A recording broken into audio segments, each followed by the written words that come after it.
Yoo yaashama akkam jirtu nagaa waaqayyo bakka jirtan hundumatti isiniif haa baay'atu. Odeeffannoo amma nu geessinitti himna. Balaa konkolaataa Naayiroobii kiiloomeetira 200 irraa fagaatu mudateen gurmuu kwaayirii baay'inaan 23 ta'an balaa konkolaataa mudateen du'uu isaanii gabaasni BBC Afaan Oromoo irratti arganne ni addeessa.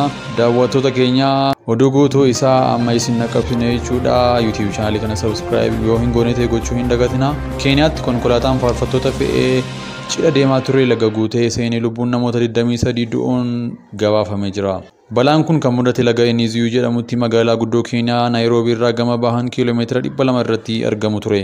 Lagni kun lola cimaa irraa kan ka'e guutee bishaan riqicha saffisaan yaa'aa ture wayita jirutti ce'uudhaaf yeroo yaalutti konkolaataan kun bishaaniin kan fudhatame. Viidiyoon qoodame konkolaataan uummataa bifa keelloo bishaaniin liqimfamee achi buuteen isaa yeroo dhabamu agarsiisa. Konkolaataan kun miseensota faarfattoota waldaa kiristaanaa fe'atee deemaa ture. Namoota lubbuu dhaban keessaa 4 daa'imman yoo ta'an yoo xiqqaate namoonni 12 immoo balaa mudate kana keessaa lubbuun akka oolan gabaasaaleen bahan ni mul'isu. Haa ta'u malee yeroo balaan kun mudatutti namoota meeqatu konkolaataa kana keessa ture kan jedhu ifaa miti. Konkolaachisaan konkolaataa kanaa waa'ee daandii kutaa bulchiinsaa Benwingi Kuitii keessa jiru riqicha laga bishaan kanarra jiru akka hin beekne gaazexaan biyya Standard gabaaseera. Hoogganaan dhaabbata tola ooltummaa Kuitii Nigiluu gama isaaniitiin balaa rifaasaan kun kan qaqqabe sanbata ganamaan ture jedhan. Dabaluun isaa hanga ammaa tireefi namoota 23 argameera. Garuu kunneen ammallee konkolaataa keessa danqamanii jiran waan jiraniif hojiin baraaruu akka itti fufee dubbatu. Bakkawwan hongee mudatee tokko tokko dabalatee guyyoota dhiyoo asitti Keeniyaan bakkawwan garaagaraa keessatti roobni cimaan kanaan dura hin barameen roobaa jira. Gogiinsa mudataan kan ka'e beeyladoonnii fi bineensonni margaaf bishaanii du'aniiru.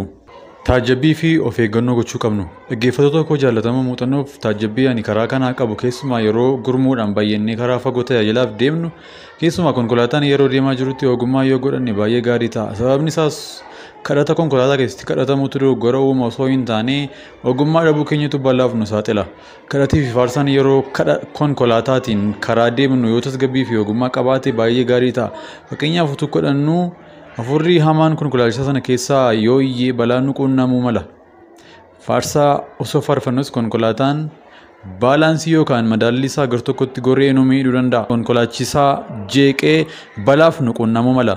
Kana qofaa osoo hin taane sagalee konkolaataa keessaa ba'uun namoonni aaranii dhagaa darbachuu malu yookaan konkolaachisaan karaa dagachuu fi harkaa ba'uu malu. Kun hundinuu waan mudachuu maluu fi yeroo baay'ee waan na mudatedha.